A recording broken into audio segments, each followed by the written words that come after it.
करीब 2:30 बज रहे होंगे। नाइट शिफ्ट करने के बाद मैं पैदल ऑफिस से घर की ओर लौट रहा था।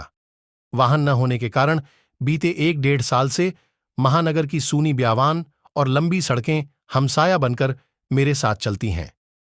बाप रे, इतनी लंबी लंबी और भूतियां सड़कें खत्म होने का नाम ही नहीं लेती। बस चलती रहती हैं, रुकने का नाम ही नहीं लेती। कहीं ऐसा घनघोर अंधेरा कि पैर कहां पड़ रहे हैं पता ही न चले, तो कहीं खंभों की लाइट से फूटते सफेद झिलमिलाते प्रकाश में नहाती सड़कों की खूबसूरती देखते ही बनती है।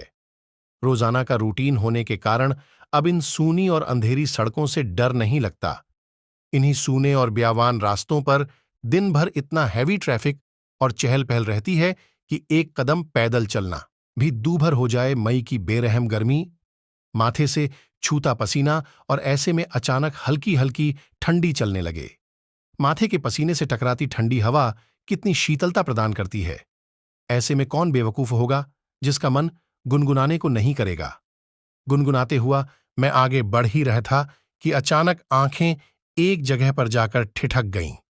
सड़क किनारे खड़ी दिखाई दी। करीब 100-125 फीट की दूरी रही होगी। कंधे पर छोटा सा बैग लटका था, वहीं पैरों के पास भी एक ब्रीफकेस जमीन पर रखा दिखाई दिया।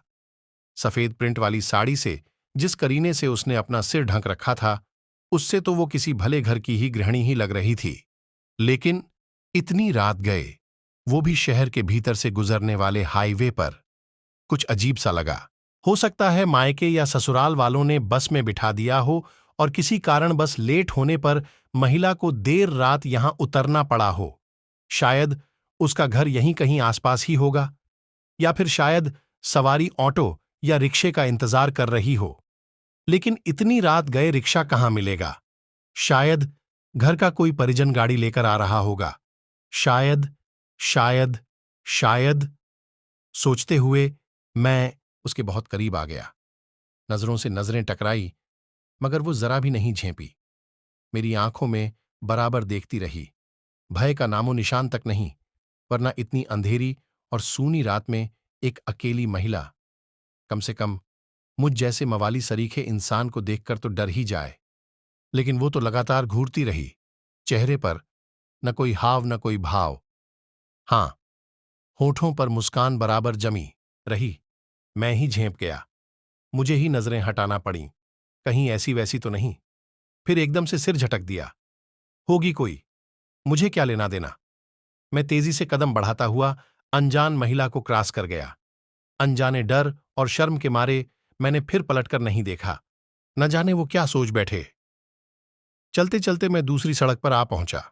अब वो सड़क और महिला पूरी तरह से ओझल हो चुकी थी। कहीं कोई भूत वूत तो नहीं थी। थोड़ी देर पहले भला लगने वाला रास्ता अब भयभीत करने लगा था। मैं जल्द जल्द अपने घर पहुंच जाना चाहता था।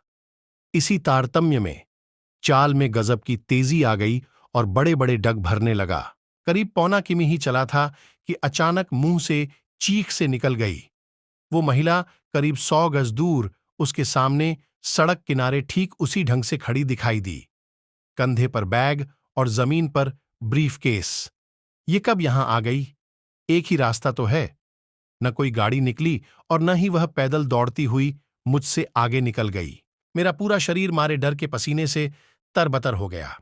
लगा कि आज की रात आखिरी रात है। वो भूतिया औरत कुछ देर में मुझे चबा चबा कर खा जाएगी। मैं बेतहाशा भागा। इतनी तेज कि पता ही नहीं चला कि वो औरत कब पीछे रह गई। भागता रहा और सीधे घर पर जाकर ही रुका। सांसें ढौंकनी सी चल रही थीं।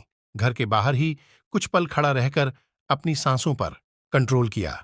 अगले दिन शाम करीब 5 बजे ऑफिस पहुंच गया। एक बुजुर्ग कर्मचारी को रात का सारा घटनाक्रम सुना डाला।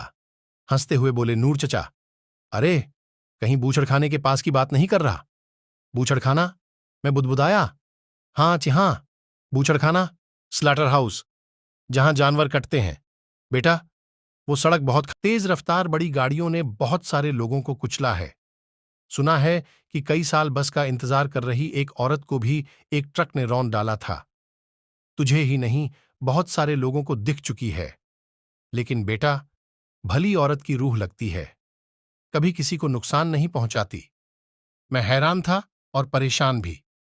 अब कैसे निकलूंगा उस रास्ते से रात में पैदल? और एक आत्मा